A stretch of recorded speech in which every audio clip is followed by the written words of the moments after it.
Let me ask you, congregation, have you been looking? Have you been searching? Have you been praying for a podcast about Kentucky basketball and football?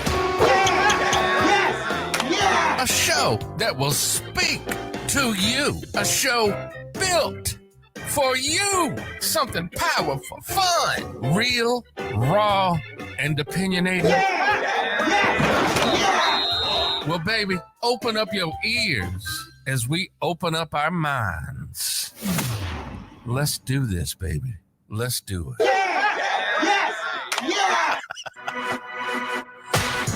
Welcome to Religiously Kentucky. If it's Kentucky football and basketball, we are all about it. And we're talking about it. And we're damn sure opinionated about it. This is Religiously Kentucky. And now your hosts, Jay Hayes, the Wild Child, and J.D. Hall, the voice of reason. Big Blue Nation, what is up? I'm your guy, Jay Hayes, and he is, as the intro said, J.D. Hall, his voice of reason. And we are Religiously Kentucky. Took a couple weeks off, or we were forced away for a second. We took a week off for Mother's Day. We decided to take that week off for Mother's Day. Yeah. But we were forced off a week before that. And we're not gonna do the blame game. It was my fault, of course, always.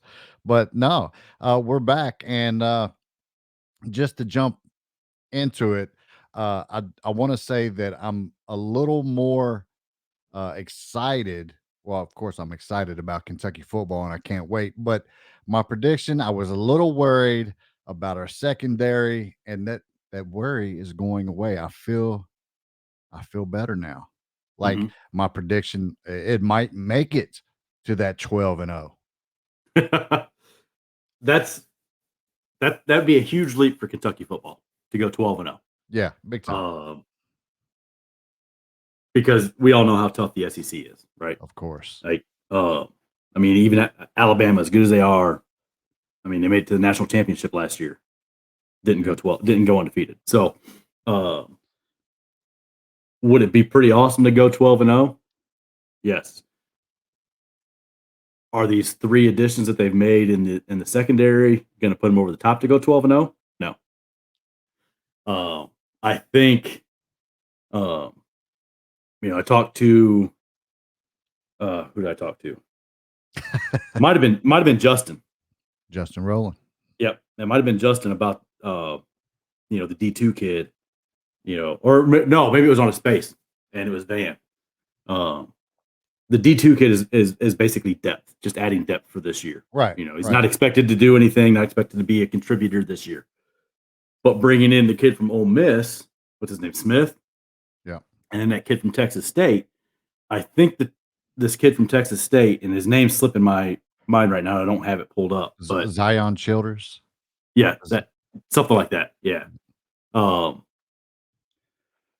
think the reason he got a look is just because of his versatility.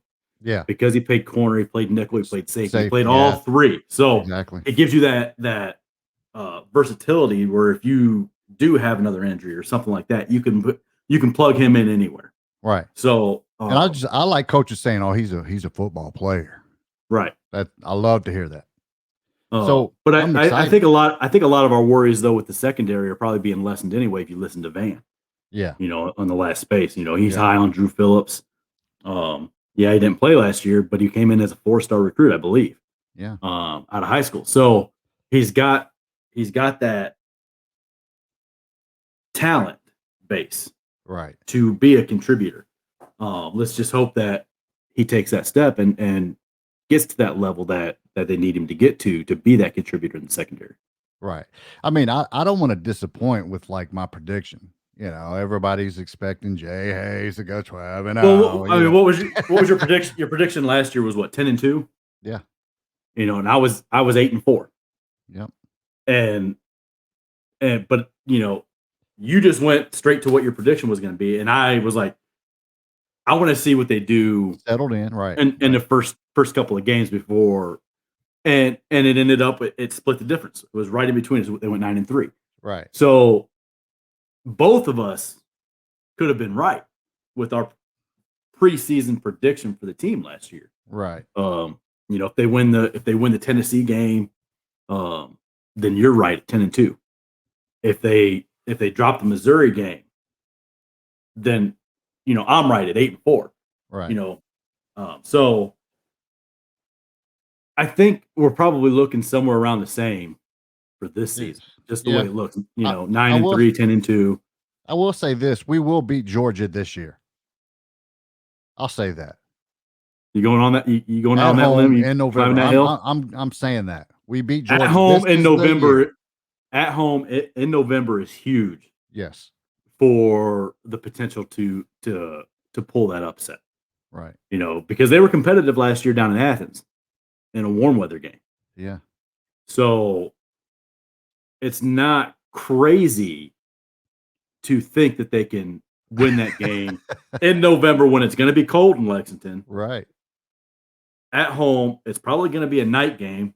The atmosphere is going to be nuts. Bonkers for that game because there is the potential that that's the de facto SEC East championship game. Yeah, the winner of that game wins the East. That's a possibility. So that's what I'm saying. That's a huge game, and I hope your prediction of them winning the game is right. Yeah. So yeah, that's where I'm at with it. Will Levis, Heisman conversation, Heisman hype. Top already. 5 pick hype. Yeah. Yeah. Number 1 pick and what CBS's mock draft. Yeah. Or not CBS, but a contributor from CBS. His mock draft had him number 1. That's big. It's huge. Just to be in that conversation is but big. Let's throw a big but out there. Nice. I like big butts. Slow. we need to slow that train down. Right. Because say Levis comes out and throws for 3,500 yards, 30 touchdowns, and 15 interceptions. Right? That's a great season. Yeah. But is that a Heisman season? No, it's not. 30 and 15, when you're talking about pick or touchdowns, interceptions, that's not a Heisman season. So that's a phenomenal season for a college quarterback. Plus, you add in the yards he's going to gain on the ground with his feet, the touchdowns he's going to score, on the ground. Right. So you're probably looking at a guy that's going to score 40, account for 40 touchdowns. Right. But it's not going to put him in. It's not going to put him in the Heisman vote. And I don't want our fans to see that early season, preseason hype for Heisman, and then he goes out and he has that great season, but he doesn't get invited to New York for the Heisman. He ends up not being a top 10, top 15 pick. Maybe he falls to the second round. Right. And they're like, I thought this guy was supposed to be great. I thought he was supposed to be, Heisman worthy, and then be disappointed and shit on the season that he had, even if it was a great season, but just maybe not a Heisman type season. Right. Well, football fans are going to know.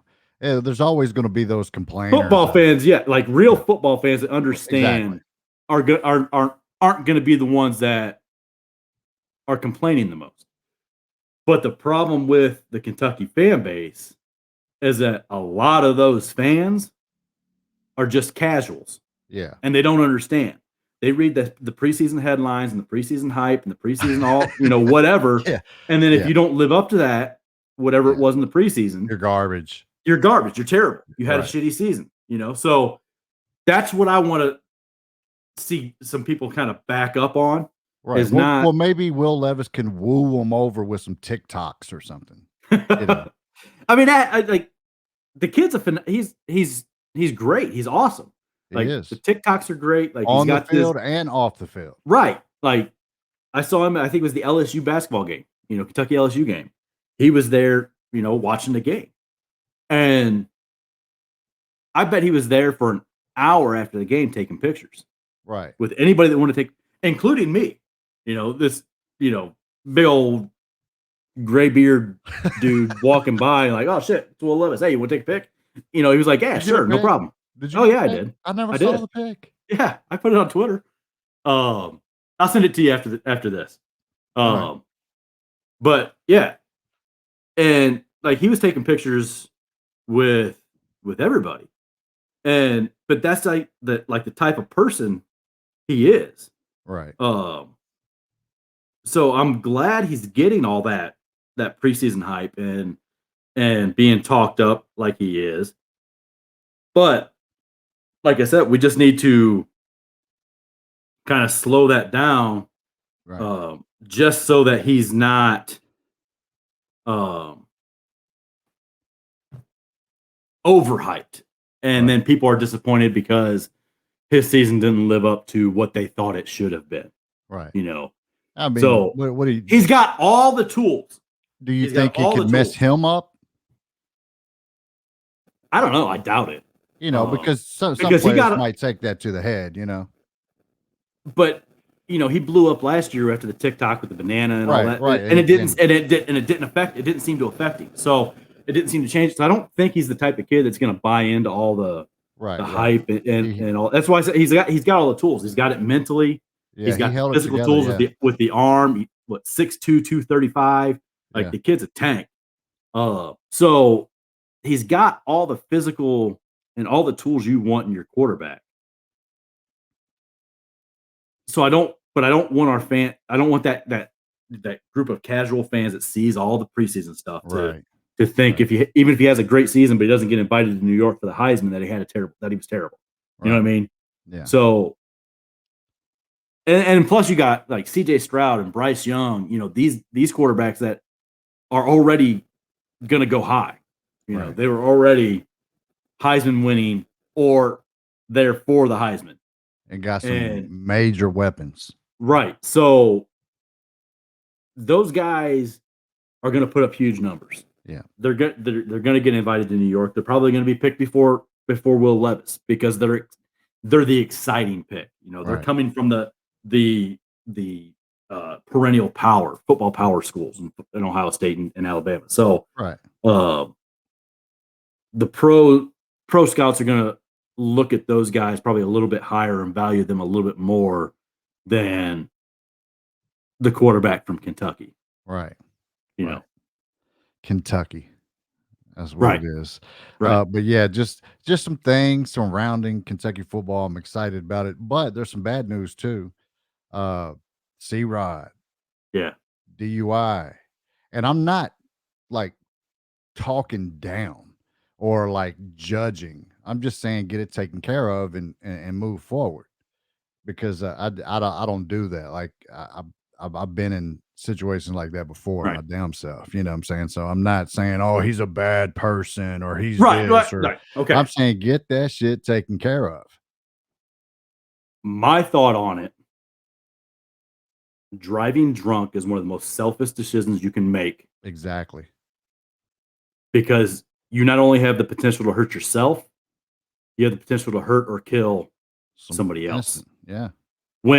Especially in a city like Lexington, you've got Uber, you've got Lyft, you've got cabs, you've got options to take. You've got how many GAs on the football team? Right. That I would assume part of their job is to be available for a player that needs a ride or needs help or needs something for them to be able to call them and say, hey, I need you to come pick me up. I had a little bit too much to drink. Come get me. He's got options. Right. I never heard anything of what he blew though. But he here's the thing. He refused the field sobriety test. So I don't think we'll hear what his BAC was. Right. Because it wasn't done. When they took that booking photo and you saw the booking of everything, he refused the field sobriety test. So they automatically put you in that DUI category. I believe that's what happens. So they charge you with it because you refused it. Right. But whether or not you ultimately go through the process and that charge sticks, I don't know. I don't like. And then there Tina Cox. Tina Cox would absolutely be the one to talk about with this because of what she does for her job. So maybe if she hears this, she can retweet it or whatever with an explanation on her side about what could happen with that.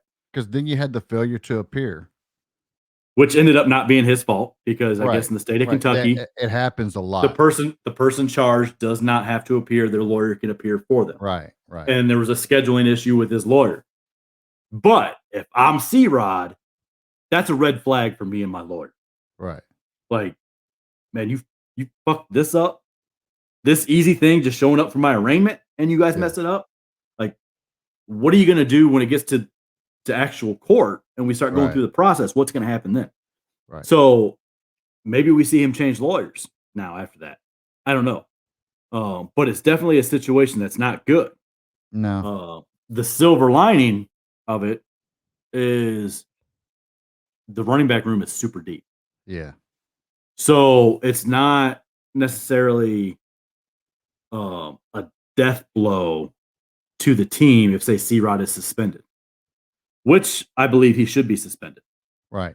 But it's not, because the room is so deep with, you got Juton, you got Smoke, you got Lavelle Wright, you got Donut, you got all these guys that are there and ready to contribute and have shown the ability to contribute. Right. I think if we lose C-Rod for 2 games, 3 games, whatever it ends up being, it's not going to be detrimental to the team. Yeah, I don't believe so. Because you got guys that can do the same thing that he can do. Right. Well, and there's also people out there saying we need to just get rid of him. He did this, and that's bad. And I don't believe that. I believe it's second chance. like, People mess up, make mistakes. Right. People mess This up. is obviously one. And it's his first mistake. Yeah. Like this, right? Yeah. So when a kid when it's the first time doing something like this or having this happen, you don't kick him to the curb. You don't kick him off the team. Like, what was the kid's name from a few years ago? Gotten all that, like, it was issue after issue. I think it was from Louisville. Issue after issue after issue. And then they finally, like, it came down to, like, he was accused of sexual assault or whatever. He's a defensive end. I can't remember his name. But they finally was like, dude, we can't help you anymore. You got to, like, you're off the team. They kicked him off the team. What the hell is his name? Anyway, it doesn't matter. We'll figure, like, somebody will figure that out. But they gave him chance after chance after chance. Right. Well, so people deserve a second chance. Right. If you keep messing he up, got, then we're gonna have he to got move like on. 3 chances. Right. So I don't think C-Rod's going to be kicked off the team. I don't think he's gone. I don't think anything. Right. Like, there was just a picture on Twitter today, I think his dad put up, of him in his graduation gown. So, like, good stuff. He's still doing the things that he needs to do. Right. He just needs to get this taken care of, and he does have to face some sort of discipline for it, because, like I said, in my opinion, driving drunk is one of the most selfish things and selfish decisions that you can make. Anyone listening, drink. If you're drinking out, do not drive. Uber, Lyft, whatever. Do not drive. Absolutely. Like, too many options out there. There's way too many options. Right. But that's what we got going on. I'm excited, man, and I'm not far away, like I said, from saying 12-0. It doesn't. We all know about it doesn't take much to get you to that 12-0. That's right. Optimistic as can be. But yeah, I probably won't say 12-0, but I will say we beat Georgia this year. That's going to be my big one. But moving right along into some basketball stuff. Kellen Grady, Keon Brooks invited to the G League. Mm-hmm. That's good for them. Yeah, that's good. We kind of knew that Keon Brooks would make a move at something. Right. Transfer, G League, testing. We kind of knew that. Good to see Kellen Grady getting the invite. Get the invite, yeah.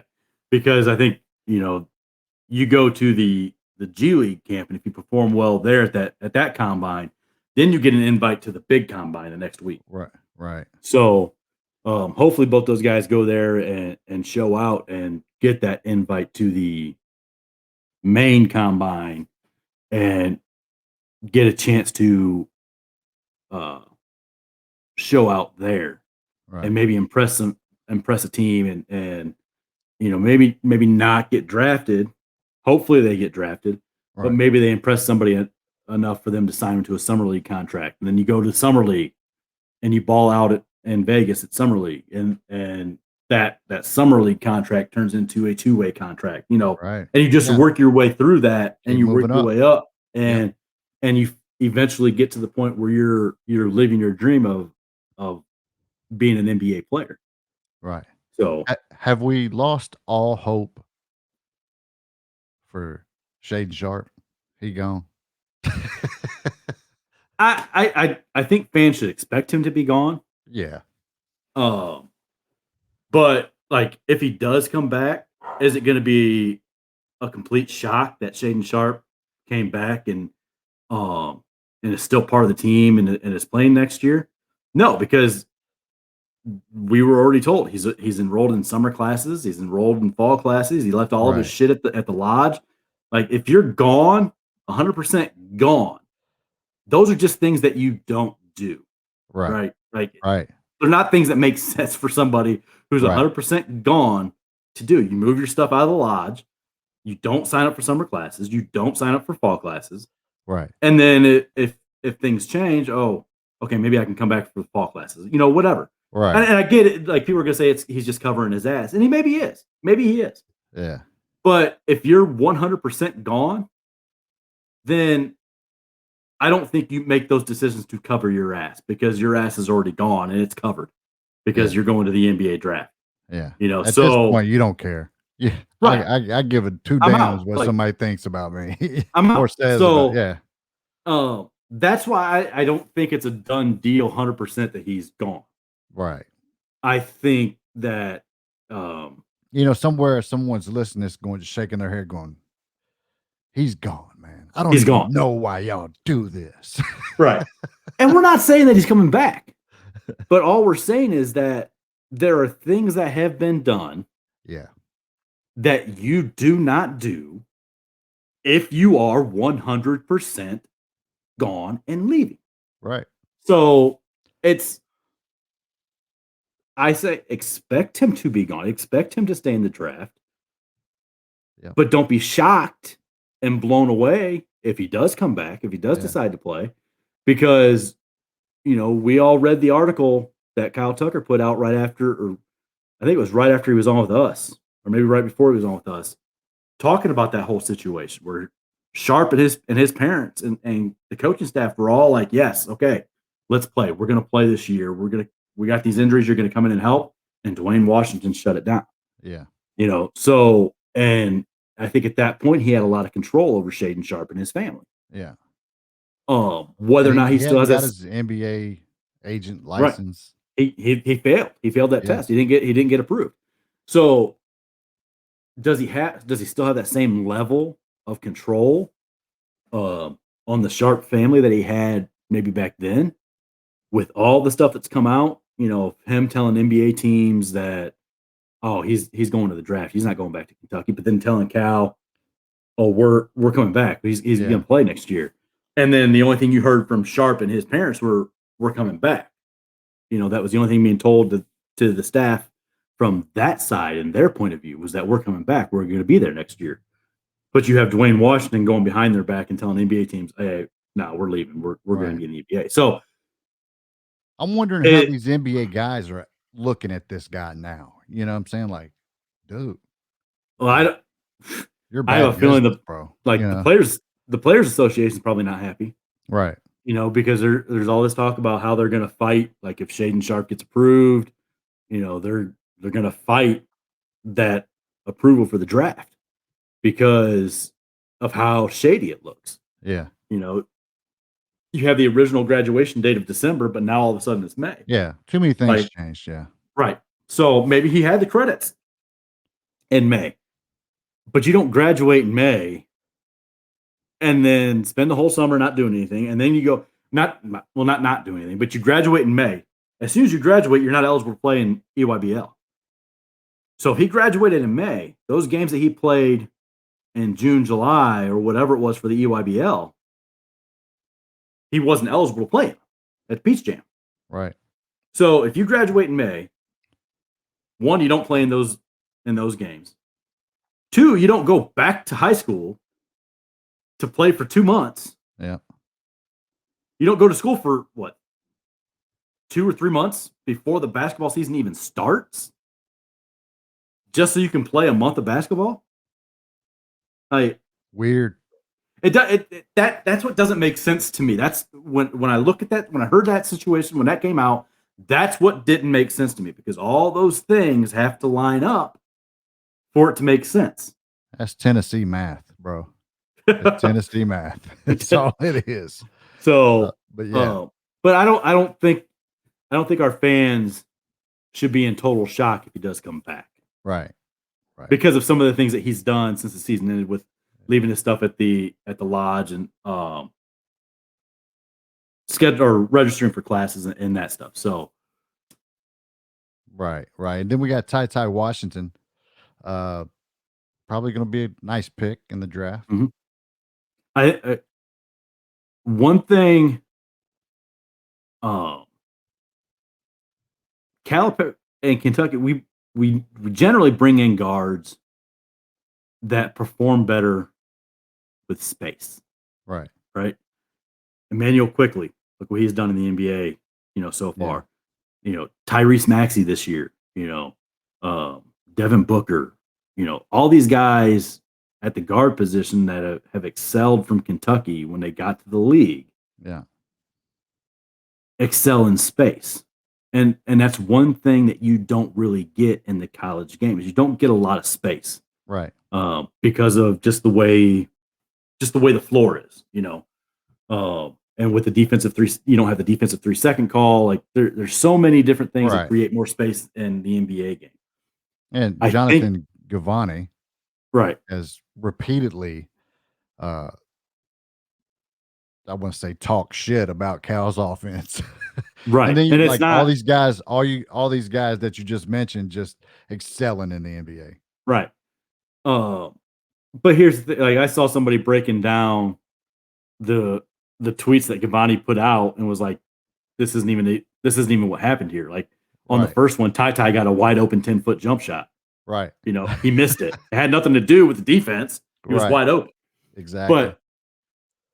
But Ty is another one of those guys in that same mold that's going to excel with that extra space around him. And with he's got the mid range, he's got the floater. There was a workout video that just came out the other day of him, draining threes. So he's got the full floor offensive game.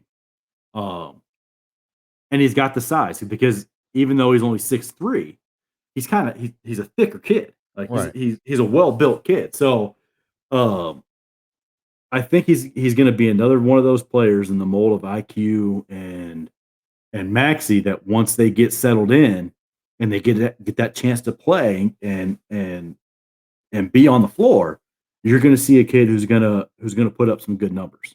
Yeah. I see him excelling in the NBA. Yeah. So shout out to him.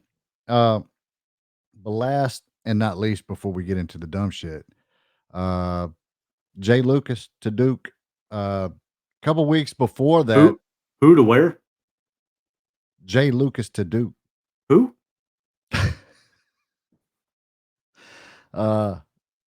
Which is crazy, because a couple weeks before that, we heard that he turned down the job. It was like, good for him. And then he takes the job. But I'm past that. Like you said, who? I'm past that. When you look at that, he turned down a job like 10 days before. Right. And then he accepts the job. What does that tell you happened? To me, it tells me that Jon Scheyer was like, I really want this guy. So he's not only going to get a bump in pay, but we're also going to give him a bump in position on the bench.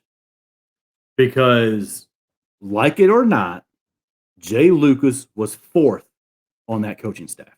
Right. Behind O, Chin, and Bruiser. And Bruiser wasn't an on-court assistant. Right. Jay Lucas was paid $150,000 less per year than Bruiser Flint to be an assistant to the head coach. Fact. So, to me, even if the pay is only, say it's only $75,000 more, so he's getting paid $375,000 a year. But he goes to that bench where you got Jon Scheyer as a first-year head coach. You've got Emil, what's his name? The big kid, shit. And it just Jefferson, who was literally just promoted after the season from a GA to assistant, and then you have Chris Carrawell, and you add Jay Lucas. So he automatically, and now Chris Carrawell was on the staff already.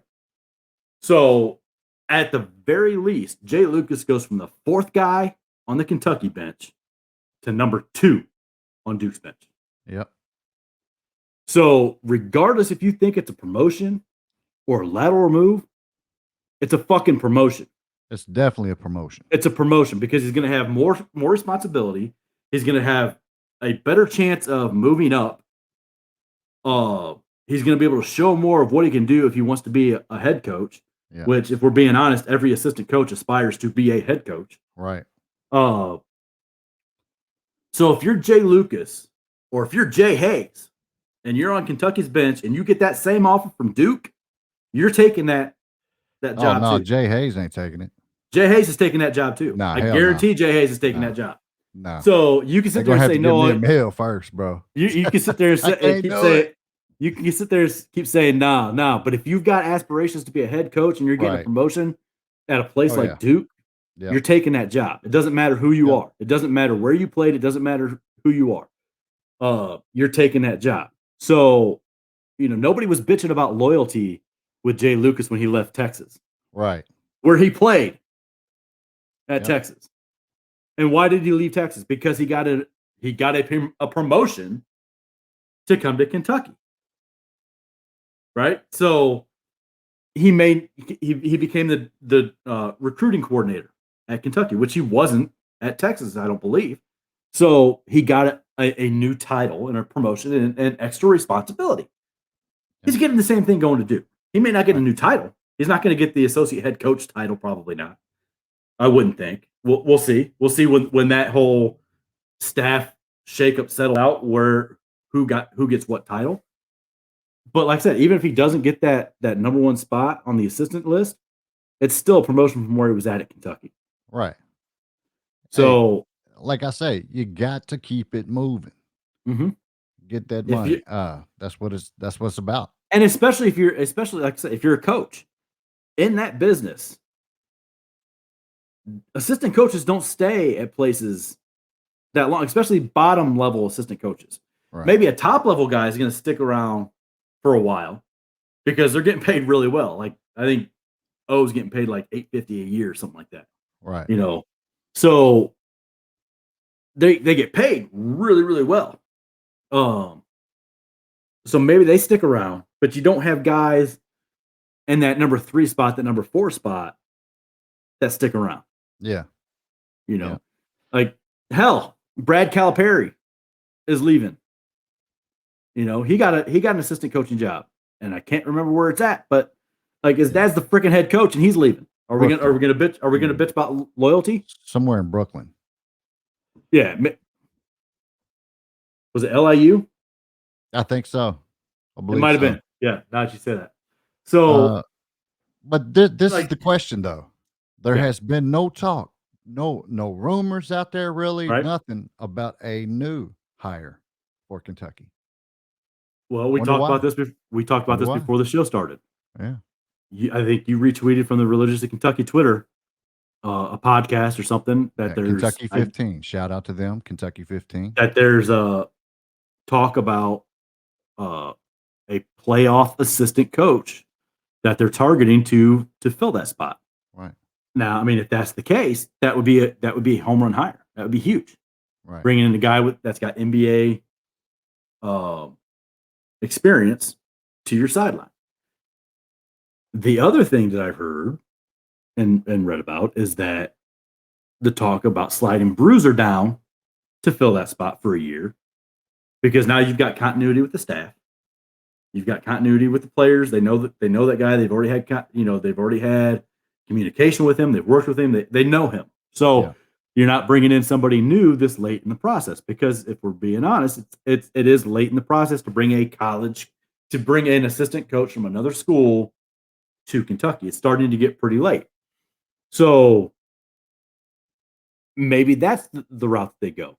And I'm fine with that. Slide Bruiser down there for a year while you're figuring out who you really want to target, who you want to bring in. Right. And once you zero in on that guy at the end of the season, then you can bring him in like April, the end of April, middle of April, whatever. And you got him on staff 2 months earlier than where you would have him now. But you've already targeted that guy and you know, okay, this is the guy I'm bringing in. This is the guy I want. This is who I'm bringing in. Instead of, okay, well, Jay Lucas left 2 weeks ago, and now we got to find a new coach to fill that spot. And we haven't even started the process of maybe identifying who we want to fill that spot.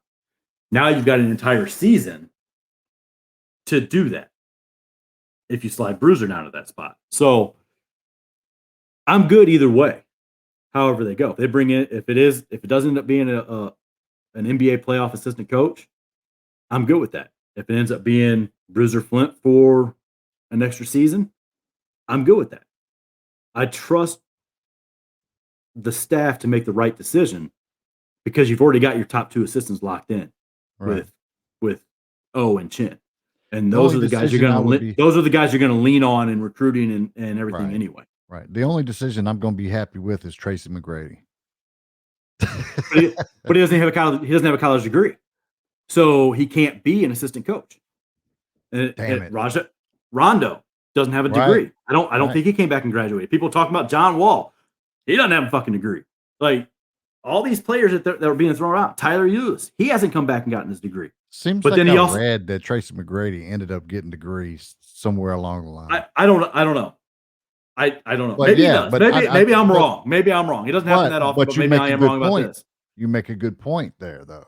That's I did not think about that. Tyler Ulis, he hasn't come back and got his degree because the University of Kentucky be pimping that out. Ulis, he came back and graduated. But I think he's also got a conflict of interest because he's part of an NIL company. Right. So is he going to give up that part of his life and give up his business to be an assistant coach? Right. Right. So facts. And you kept seeing all those names over and over and over again. Yeah. And it's like, dude, come on. Like if he doesn't have a college degree, don't even mention him. I think it's more fun than anything. It is because of the nostalgia of those players. Yeah. And then Tracy McGrady like that. You just want somebody like me. I like Tracy McGrady. Big fan. Would love it. That's great. And that's fun to put out there on social media to be like, yeah, but it's not like it's gonna happen. He's got that star power. Yeah, big time. Because he was an NBA great. So I don't think they're gonna go that route because we heard that all that before about Jalen Rose. Potentially coming to be on the bench at Kentucky. But he gets paid like $8 million a year or something like that from ESPN. He ain't leaving ESPN for a $400,000 a year job. Right? That's not happening. He's not giving up that He's not giving up that $8 million or $10 million or whatever it is for $400,000 just to be a coach at Kentucky. It's not happening. Right. So maybe set your sights a little bit lower than Jalen Rose leaving ESPN to be a coach at Kentucky. Right. Yeah. Right. So it's not like when Hubert left ESPN to go to North Carolina, because I think Hubert Davis had been an assistant coach at one point before and just went back to coaching. Yeah. Right. So I think he was only on ESPN because he got fired as a staff member on a head coach got fired. So he lost his job and he ended up at ESPN. I don't know. Right. But I feel like that would be the story with him. I think it's interesting though, that there's really not been a lot of talk, none really, about who the next guy will be really, it's just been quiet. That's not exactly odd for the University of Kentucky and Calipari. Everything stays quiet. Yeah.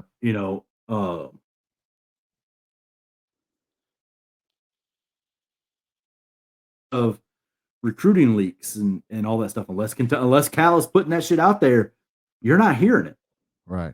And I know like recruiting guys don't like that because it makes their job harder because they got to come up with content too. And Travis Graff and David Sisk and all these guys, Travis Branham on 24/7, like they have a job to do too. So I understand if they get frustrated with Calipari and the way that he runs the basketball program and being so tight-lipped about with what's going on. But that's the way it's always been. You don't, loose lips sink ships. Right. And like when Kevin Knox committed, nobody thought he was coming to Kentucky, but then all of a sudden, boom, there he is. He's at Kentucky. So, and I would find it hard to believe that the first time that Calipari talked to Adu was when he went to the in-home visit. Yeah. Right. Yeah. That's not the first time that he started talking to that kid to recruit him to come to Kentucky. Right. Like, you don't just be like, hey, you know what? There's this kid. His dad used to play for me at Memphis. Let's go stop in and do a home visit on him. Yeah. And offer him a scholarship on that home visit. Right. So that process was moving before it got to that point. Exactly. So I'm not surprised we aren't hearing anything. But again, I'll also trust the staff and the hire that they make to be a good hire, to be the right hire. Right. Because if you read into Calipari's statement after Jay Lucas left and about what they're targeting for the next assistant coach, he focused on player development. Yeah. And maybe it seems like there was an issue from the staff and Cal that weren't real high on Jay's player development once they got to campus. So, and I'm not saying that's true or not, but there are people that are reading into his statement about what they're looking for in their next assistant coach that are spinning it that way. Right. So, but I'm not worried about it. Like I tweeted out that day, like losing Jay Lucas does not. Right. It doesn't move the needle. It doesn't move the needle for me. Right. When you're talking about the last guy, the last assistant on the bench, it doesn't move the needle for me. Me either. And that's what I think what people were pissed off about is because it was Duke. Yeah. Had it been any other school, nobody would have given two shits about it. Right. But there's this perceived slight or whatever because he went to Duke. Yeah. Like, come on, get over yourself. Like it was like a lot of things that I saw was like the fire Calipari people. Right. Were like, that's who it was. Really lost it now. Like it's like what's going on? There's gotta be something going on. There's gotta be something. Yeah. It can't be. Yeah. No, it was a guy taking a fucking promotion at another school. Yeah. Right. But that's what we got going on with Kentucky. It's a weird time right now. No football, no basketball. Very little dumb shit. the things that we talk about.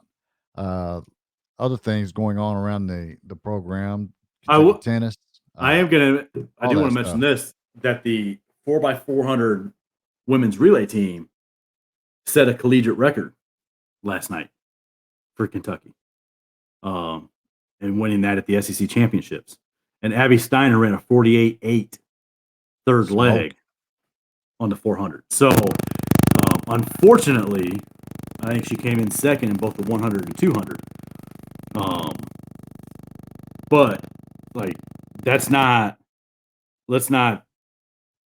act like she didn't have a phenomenal year and she's just not a superstar on the track. Right. She is definitely a superstar. Kentucky tennis. Elite Eight. I mean, just Kentucky. Yep. Kentucky is an everything school. And congratulations to all them folks. We talk about football and basketball, which there is none right now. So that's where we're at. So you know what time it is. You are so dumb. You are really dumb. For real. And now it's time for the dumbest shit from Twitter this week. It's dumb, dumbass. What do you got, JD? Well, let's start with David Lindsay. It was a reply to Vince Marrow highlighting Wandale. And can't wait to see this guy go to work on Sundays. And David Lindsay decides the smart thing to do is to tweet the big dog and say, "What's up with recruiting? Louisville's killing us in football and recruiting. Time to change it up. Kentucky is falling behind." Like, we just had, if I'm not mistaken, the highest rated recruiting class in Kentucky football history coming in this year. If not the highest, the second highest. David Lindsay has been number 15 in the somewhere. country. Yeah. Right? Number 15 in the country. Or a top 15 class. We also have a top 25 transfer portal class Right. coming in. Like, I don't give a shit what Louisville is bringing. Louisville is so far behind Kentucky on the football field that them bringing in a couple of players from California ain't going to do shit for the results on the field. When it's not going to change anything. I was like, this isn't real. This is not. It can't be real. It can't be real. Damn. But apparently it is. I didn't go to his timeline because I'm sure it's more of that, all that shit. Oh, but yeah. When I was talking about Will Levis and the casuals, that's the kind of guy I was talking about. Him there, who's not going to understand that 3,500 yards, 30 touchdowns, and 15 interceptions is a pretty good year. Right. I'm willing to bet there's some Cal comments on his page. Oh, I bet there's Cal comments. I bet there's, if we go back far enough, I bet there's Fire Stoop comments. Oh, yeah. Yeah. Big time. What we got next here? What's next? Go ahead. Read the next one. Johnny Hart. Catman 1232. Johnny Hart. Sounds like a wrestler. Sorry, but coming to UK and refusing to play is not acceptable. Make your money, but don't use the university. None and done will never be okay.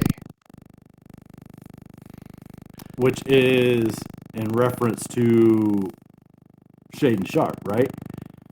Which is in reference to Shaden Sharp, right? Right.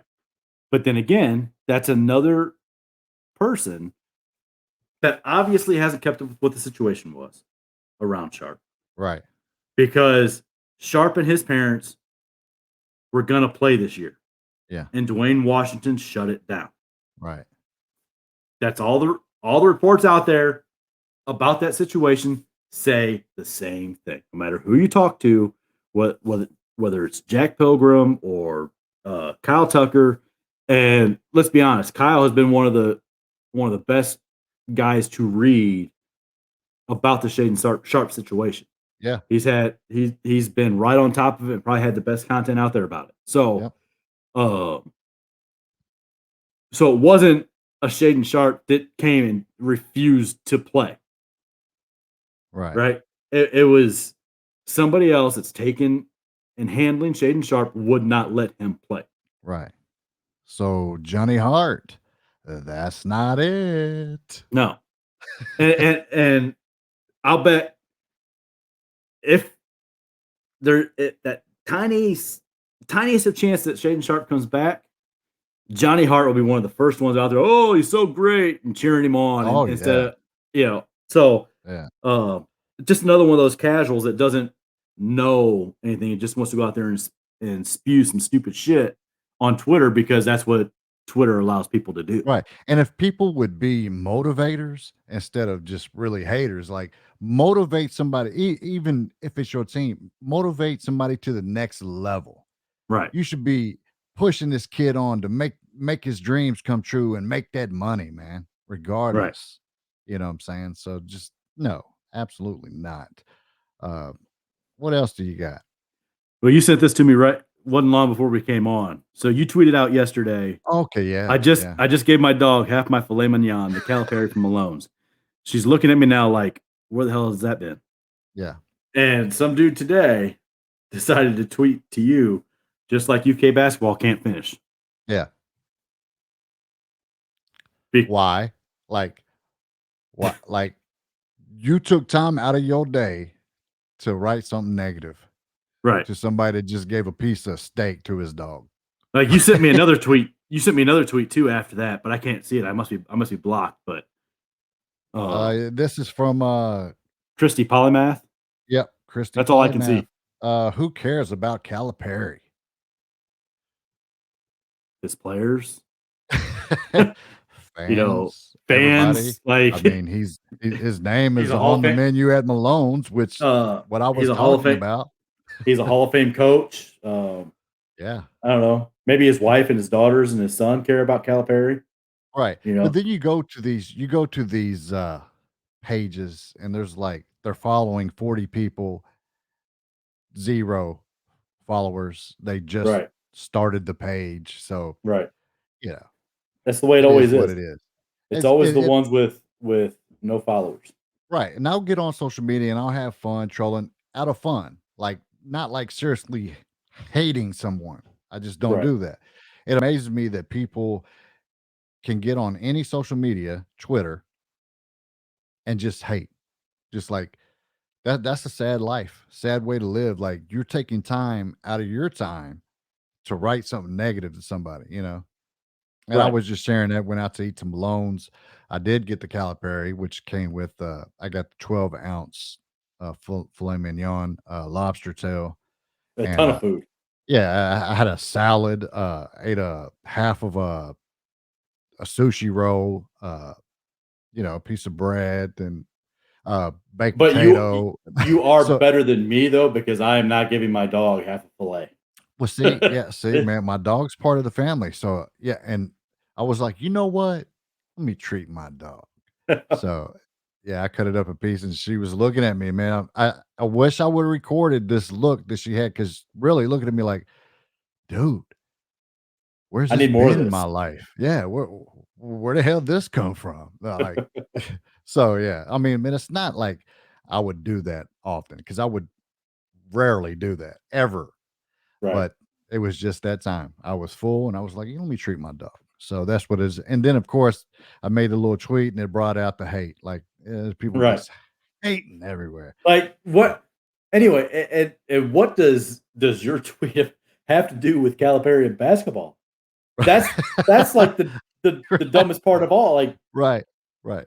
I understand giving you shit for not being able to finish it and giving it to your dog, but Right. like seriously, you're turning this around into Calipari hate. Right. Right. Like Calipari was a trigger for some right, folks.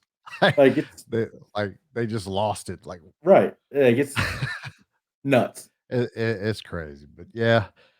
So that was the dumbest shit from Twitter this week. It's out there, folks.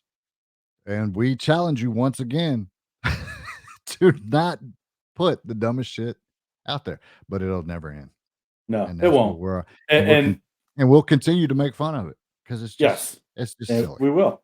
And uh, I think we talked about this maybe on the last episode that we recorded, but the dumbest shit's gonna be getting a little bit of a refresh and a little bit different because every so often we're gonna be bringing on guests, Twitter friends, Yeah. whatever, um, to do their own little segment of dumb shit. Like Right. we're not gonna send them tweets or whatever. You know, they're gonna pick out the dumb shit that they want to talk about, and they're gonna come on the show this last 15 minutes or whatever, and they're gonna lead the dumb shit discussion because it's gonna be their little segment.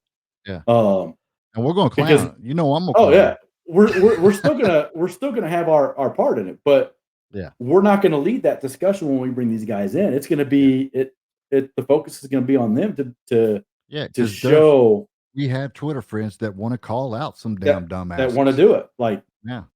so and our first guest that's coming on next week was supposed to be on 2 weeks ago. We had the technical difficulties. Like she was all Of teed course. up and ready to go. Sent me 5 tweets that I was going to And have up on the screen and everything ready. Like I had the tab like or the window separated so I could share the screen and the tweets and like it yeah, was all just ready to make me go. feel great. Just make me feel great, JD. Um, but she's lined up to come on and be Yeah. that first guest, dumb shitter Yeah. next week. So and she's excited about it. So and fans of the show, of Twitter, or whatever, our followers, you're gonna recognize a lot of these people that we bring on because most of them aren't gonna be well, let's be honest, probably none of them are gonna be media people or anybody Right. that's a big name. They're just gonna be our followers and our friends off Twitter and Yeah. letting them come in and do this segment and have fun with it. Everyone And has a voice. but you're gonna but if you're our Twitter friends, you're going to recognize a lot of these people we're bringing on. Yeah. I've already reached out to like 3 or 4 people about coming on and doing this. So, and they're all like, absolutely, I'm down, I'm ready to go. Let's do it. Hell yeah. So, it's not going to be like an every week thing, but maybe every 4 weeks, something like it. Once a month, we're going to bring a guest on, to liven up and freshen up the dumb shit. Right. I don't want to call anybody.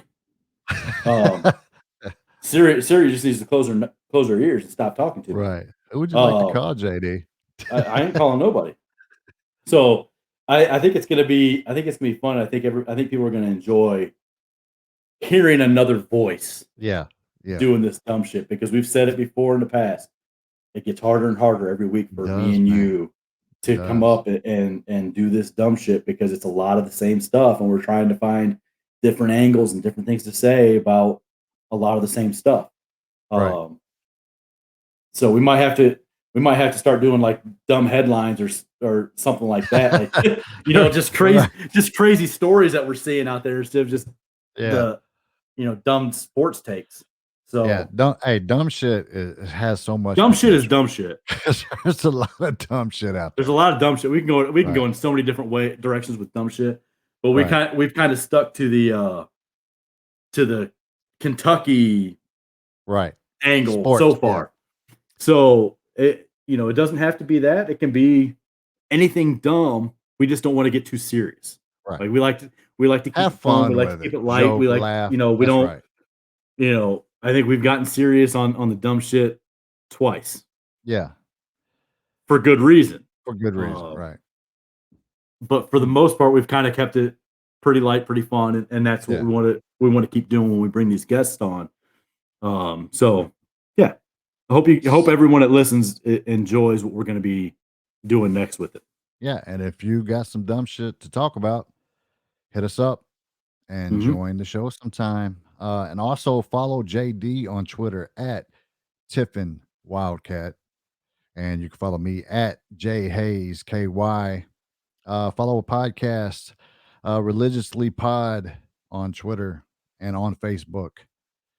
I'm your guy Jay Hayes, and he is JD Hall. We are Religiously Kentucky. Sadly, we're at the end. You've been listening to Religiously Kentucky. They say all good things must come to an end, and this was a damn good thing. But the good news for you is we'll be back soon. Thank you for listening to Religiously Kentucky. As you can see, we are not passing around the offering plates. Instead, we just ask you that you tell a friend about the show and tell them that the podcast is available on Apple Podcast, iHeartRadio, Spotify, or wherever you get your podcast. And you can find us on all social media platforms. Until next time, Big Blue Nation, this is Religiously Kentucky, signing off.